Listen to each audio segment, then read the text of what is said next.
ජීවිතයේ සමහර වෙලාවල් තියෙනවා අපිට විවේකයක් ඕනෙමයි කියලා දැනෙනවා.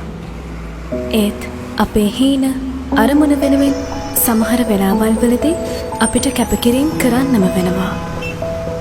කතාවටත් කියනවනේ මල් පිපුණු වසන්තයක් වෙනුවෙන් කර්කශ කිලෝරෙත් දරාගෙන ඉන්න ඕනේ කියලා. ඉතින් ඒ ලෙවල් කාලේ කියන්නේ ඒ වගේ මහන්සි වෙලා වැඩ කරන්න ඕනි කාලයක්. එතකොට තමයි අවසානයේ ලස්සන ප්‍රතිඵලයක් දකින්න පුළුවන් වෙන්නේ.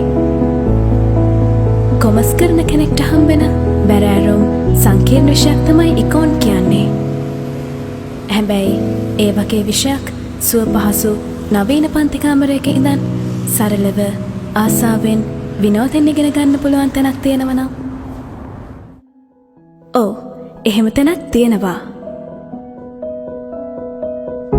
2027 ආර්ථික විද්‍යාව සක්‍යා කිරිබත්ගොඩ සෑම බ්‍රහස්පතින්දාවකම උදේ 10:30 සිට 12:30 දක්වා නොදන්න ආර්ථිකයේ රස රහස් දන්න සිංහලෙන් ගවේෂණයට ආර්ථික විද්‍යාවේ සොඳුරුතම ගුරු පෞරුෂය ඉෂාන් දිසානායක